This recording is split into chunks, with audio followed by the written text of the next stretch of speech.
This is a interesting question as well. Good questions, guys. Jeez. With the age of checking being older, so pause on that. When I played, it was checking right away. Now it's minor bantam U14. I think is the first year. I just heard that they're trying to move it up another Again, year. really? Yeah. Eh? Yeah. So, anyways, with the age of checking being older, do you have any resources on how to teach this properly, or what would you do with a first-year hitting team in terms of practicing or preparing for it? Good question. Good question, and probably most people won't like my answer. I'll like it. I know I'll like it. Yeah. Go ahead. It's funny to me because, like, yeah, as you said, this is a big argument, right? They should take it out of hockey until they whatever. You don't need to hit that much anymore. Should you do it younger? Should you do it older? Like it's a big time question. So I've never played a hockey game without hitting. I started organized hockey when I was 4, and when I played, we had plastic helmets and just the mouth guard to cover our teeth. So we didn't have a face mask either. Yeah, so I actually had a couple cuts on my face when I was 4. Um, Things have changed, obviously, and maybe it's good, maybe it's bad, but the part that I don't like, and I know this rubs some people the wrong way. The part that I don't like about not having contact in hockey, this is just my opinion, is that when I see people getting their first year of body checking, I see kids like now it's like at 13, you have some kids that have hit puberty and their testosterone's high and they can't wait. Like they actually, I want to kill someone. I can't wait to hammer someone. Right. And that's okay. It's hockey. Like it's like in boxing. If you took away, we don't actually connect with punches until they're 16. It's like, well, you're not really boxing. And I'm not saying you're not really playing hockey, but it changes the game. So now you get a puberty guy and a late bloomer guy. It could be 60-pound difference. And it is And like now there's hitting. First now time it's seeing like it. yeah, for the first time it's like it can be not scary might be the word for some Oh kids. yeah. Um Definitely more of a challenge. Yeah. When now there's such a gap. Yeah. With some kids, you know. Yeah. Having said that, to the question now is like, do you have anything to prepare them or practice? It's like you can. I mean, I think it's important to teach them how to protect yourself when you are on the boards. But to me, those aren't the worst hits.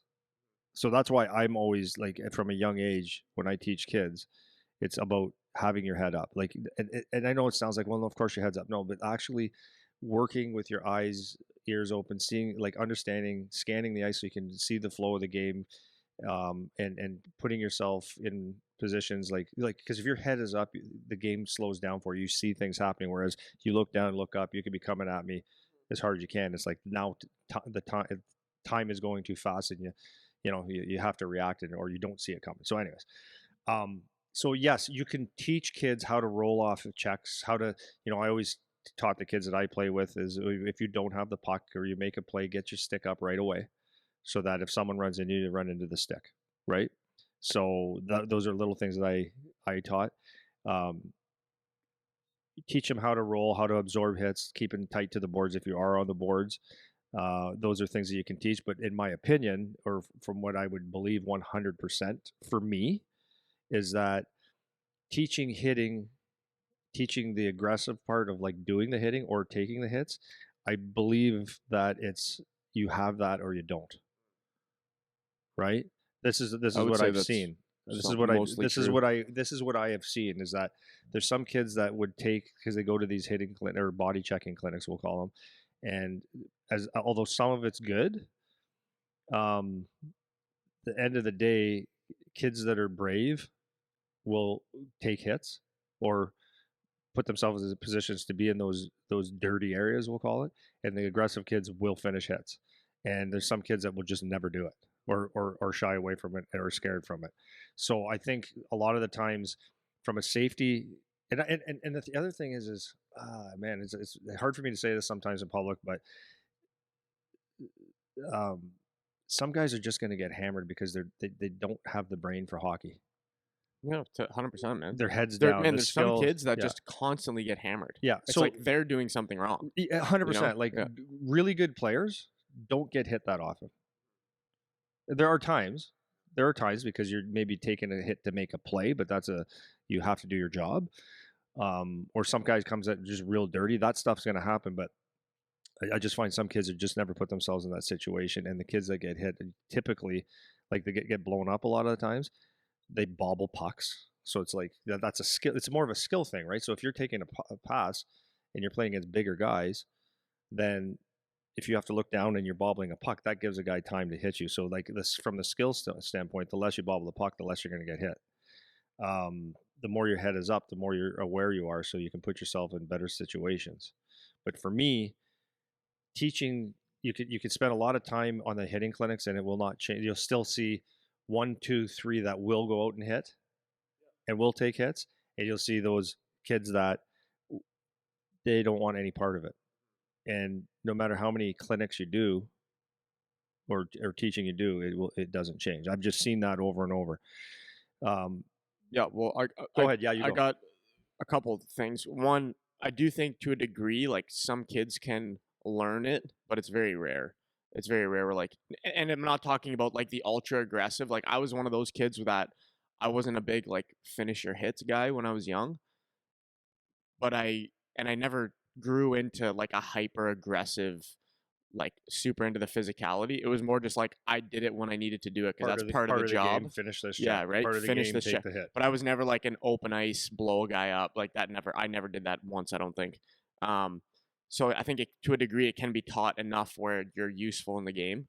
But in terms of the actual like techniques of checking, like how to check properly, I never did a hitting clinic, so I don't know how they teach it, but there's so many different ways that you can do it to hit, and like I don't know how necessary it is to, aside from just showing them the basic body positions on how to do it. I don't know how much time necessarily you need to spend on it as the coach. Like you don't need to spend multiple practice times like No, going over the. I just like, kind of simple. Like as an athlete, you're always going to be in a good, powerful, balanced position. If you're in an athletic position, a little bit of a hip hinge, your skating stance, right? You're low, like as if you're going to do a squat, or you're playing baseball, you're in that ready position sort of thing. If you're in that position, most of the times you're going to be more balanced, more stable, more strong, right?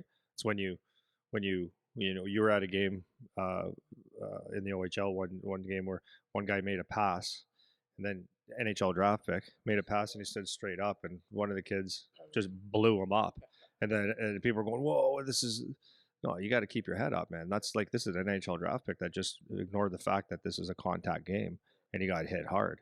He was fine, but he got hit hard, right? Yeah, so like that's what I'm saying. So you could take a lot of the hitting things and you just apply, or the contact thing, and apply it into your sports, right? Like you're doing a drill in the corner. It's like little things like that. It's like you don't have to hit to necessarily be physical, right? Some guys, that's an advantage. So if you learn how to take angles and to cut the guy's hands off, not with a machete, but like if you're angling off, you're doing angling drills where you're forcing guys to the outside or where you want them to go. If you can get in front of their hands, that's a form of checking. So it doesn't have to be thundering body checks. It can be just the physicality or angling and taking away time and space from someone and separating from the puck. Yeah, that's exactly what I was going to point out, because for some of those more tentative kids, I think the thought of body checking when you go into your first year is the booming body check. Like kids they're just not aware that it doesn't have to be that, because they think body checking means like, oh, now I'm going to get crushed every time I touch the puck.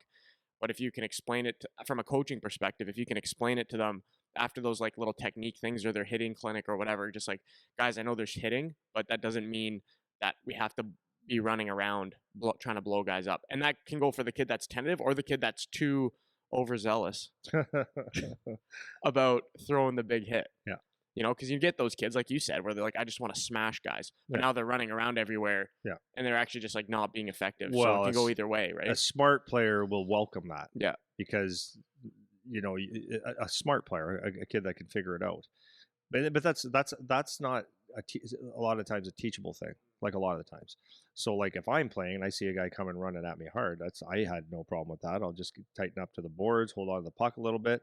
He's coming at me and try to kill me. I know he's sticks off the ice, and I'll wait, and I've already got my play made, and I'll wait till that last little bit where might even take the hit, and then I'll slide it through his feet.